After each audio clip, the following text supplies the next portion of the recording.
Hey guys, True Grit Scott, Bulletproof Saws and BLUESAWS.com. Hope everybody's doing all right. I have just a quick update. I had these G111s from the other day, and we ran two of them, and one of them was giving me a air leaky kind of problem, and I haven't had a chance to go back in and diagnose that yet. It's Monday morning. I kind of took Sunday kind of half off and had some other saw things to do. So I was just getting back to that. I broke another one out of the box. When I did that, started right up, ran perfectly. I actually went and cut with it because those were getting the full pre-flight on them, and I just want to take some extra time. Generally, with we run every saw before we ship it, you know that, but that's starting it, running it, checking it over real good, shipping it. The pre-flight's more in depth. We Loctite some bolts, grease some things, check some things out before the saws go. We actually have a video on the BLUESAWS Facebook page on how you can do your own pre-flight. We charge $75 for it. We take our time. We do a lot of them, so we're pretty good at it. And we also send you a tack.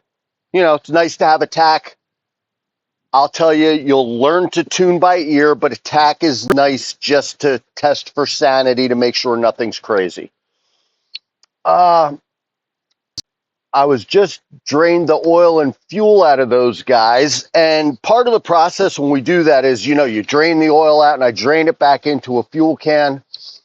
And we take the air hose and we blow out the fuel tanks on them real good. And we try to make them as dry as possible before we ship them. And I want to tell guys, if you're shipping saws, drain the oil, drain the fuel, let it sit open overnight to evaporate it out. If you don't have a handy dandy air hose that you could blow all the fuel out of. And then what I'll also tell you is make sure you put the saw in a plastic, I don't care if it's a garbage bag or what, and tie it shut, just in case you do not want fuel leaking out of that. I really think that the postal services, whether it's UPS, FedEx, or the postal service, you send a couple saws with fuel in them that leaks out, it's a problem. And I can't imagine having fuel leak out of a saw onto, you know, somebody shipping something very expensive and the fuel gets on it and what that turns into. So I'm encouraging you guys to be very aware that not only can you ruin a box or make a mess, maybe you could ruin somebody else's stuff, and I don't know how that works out. So that was one thing. I'm going to be running this, and I figured I'd start this on video. For its first start, I didn't even adjust the carb just because I guess I could have checked where it was from the factory and see if it'll start right up for me. But I just thought I'd go through the starting process again on how I do it, and I'm not saying it's right. It's just what I do with them. And I'm going to drain that out. I think I got a couple 372s to get ready to ship. And then I think the rest are kits, actually. So it's not too bad today. I do 3 saws at a time because if I do 4 and 5, I start getting boxes confused and I'll do something stupid and forget to ship something. So I do 3 at a time. That's what my little pea brain can handle. So I'll just start that and make this a quick video and see. What I often do is I'm on full choke. I'll hit the decomp and just pull it through once or twice, 3 times maybe, just to see how it's going to be. Then I pop up the decomp. I notice this one has one of the decomps that I like better. Farmer Tech has at least 3 or 4 different decomps. And the one with the little dots on it is one of the better ones. The decomps with the solid buttons, I don't like those real well. Like, I have more problems with them leaking, not popping off right. Whereas these ones with the dots tend to look an awful lot like the highway ones. They're not exactly like the highway ones. And I think the highway ones have been the best overall aftermarket decomp. I don't love decomps to begin with. I get it. It makes starting a high compression saw easier. Some saws you absolutely have them. Some you could just get to, you know, top dead and give it a pull and it makes it easier, or how, whatever your technique is. So for the money, these Farmer Tech decomps aren't bad, but I'm not going to tell you that they're 100% dead reliable. I just can't tell you that. So anyhow, I did 3 pulls like that, and now we're on choke still. Take it off. Boy, that popped awfully quick just from those. I usually expect to pull it maybe 3 more times there, but it's also the warmest day since last year, so maybe there's some fuel expansion. We'll see. Maybe it'll make me look dumb anyway. Didn't expect that.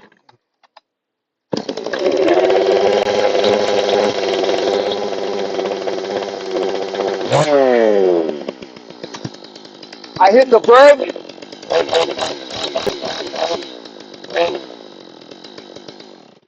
I hit that chain brake, and a lot of times when it's on high idle, I'll start it with the chain brake on. I just didn't there because I'm yakking. But twofold purpose. Number one, I want to make sure the chain brake works before I send out a saw. Important safety item. But number two, if they didn't screw the clutch on enough and it was a little bit loose, having that brake on and hitting the throttle will tighten up the clutch so it doesn't come off. So it's kind of a twofold process there. I got the brake on now.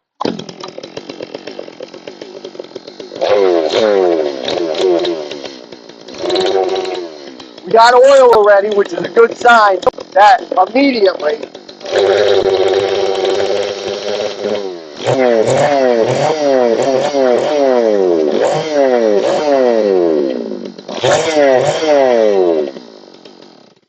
and the saw is not warm. You generally don't tune a saw that's not warm, but when you've done 80 billion of these, you kind of get an idea of how they're going to react to different things.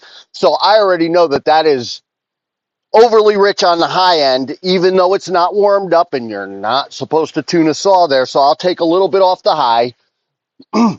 And one of the things, and I was going to mention it on these 200s, they got the full pre-flight, so they're tuned in pretty well.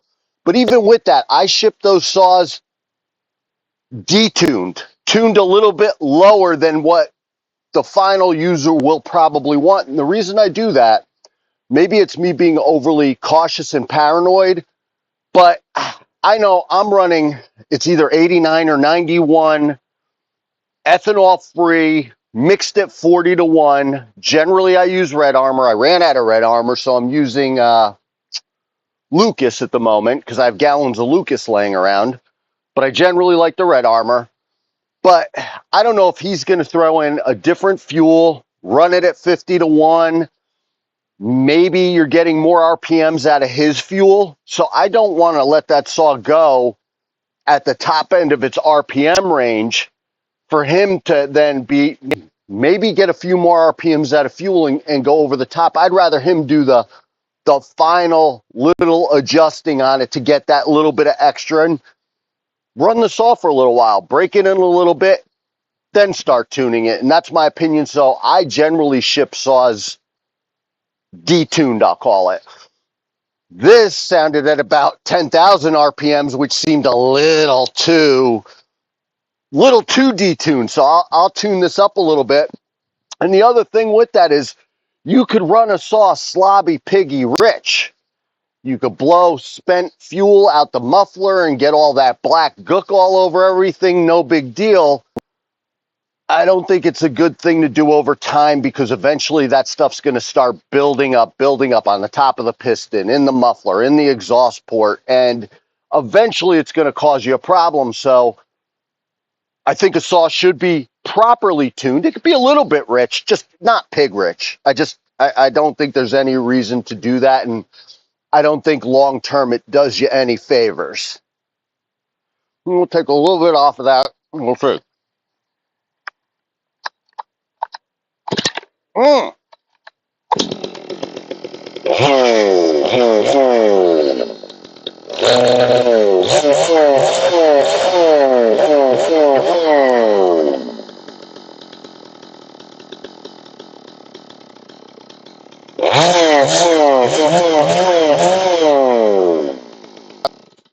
All right, guys, that's still, you can hear it's still quite rich. It's not warmed up, but it's closer where he's not going to start it and think, oh my God, this is terrible.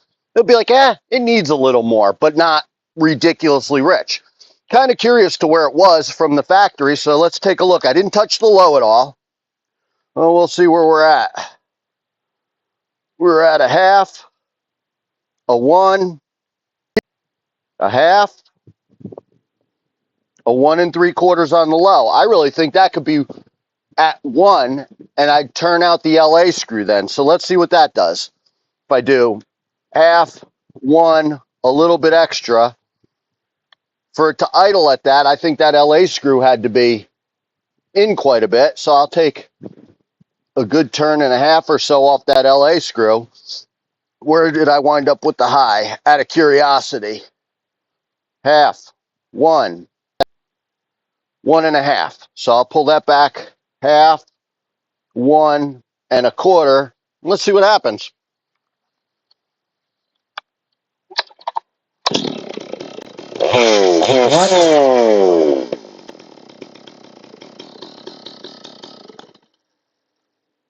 They really had that LA screw up in the idle, so I'll take a little bit off of that low.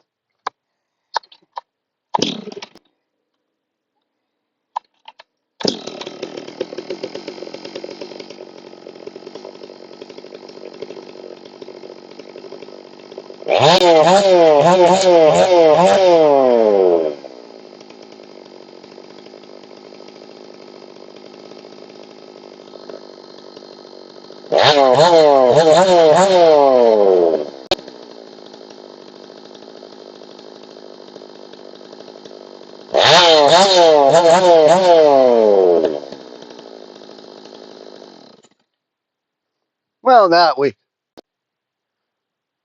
puked a half a gallon of bar oil out onto the ground for no reason. But that could still use a little bit of tuning. I would probably pull the idle down a little bit. Personal preference, a lot of times I'll have bigger saws idling kind of slow, and I think it's because I like the sound of it, but like almost wanting to die and then catching back up. And as long as when I get on the trigger, I don't have a big lag, I'm okay with it. I know some guys like their saws actually high idling where the chain is just kind of wanting to spin, and they like their saws like that. And it's, to me, that's a personal preference on the low. The high, I might pull that back a little bit, let him dial it in, but that sounded about right when he puts a bar and chain on it, that's going to be right. And again, this isn't the way you tune a saw. I'm not telling you that this is the process of how you tune a saw. Warm the saw up, have a bar and chain on it, then do your tuning. This is just, I don't know if you call it tribal knowledge. I do a bunch of these, so it'll be pretty darn close out of the box for the fella, and it won't be ridiculous. Oh, I got the vultures flying over. They must smell the death on me. So I'm feeling a little bit off today. Anyhow, guys, that's that story. I'm not going to video anything with those 372s I got to do, just because it's more of the same. I just figured I'd give you a little update that I'm going to get that fella's 200T or G111s out to him, get this 660 out the door, and then get a bunch of other stuff out and try to get outside and enjoy some of the weather. Maybe I'll go nibble on that tree that I got down and start getting that out of here, because it feels good to have the sun on me again, and it's really improving my mood. Anyhow, guys, True Grit Scott, Bulletproof Saws and BLUESAWS.com. Thanks for watching and stay safe.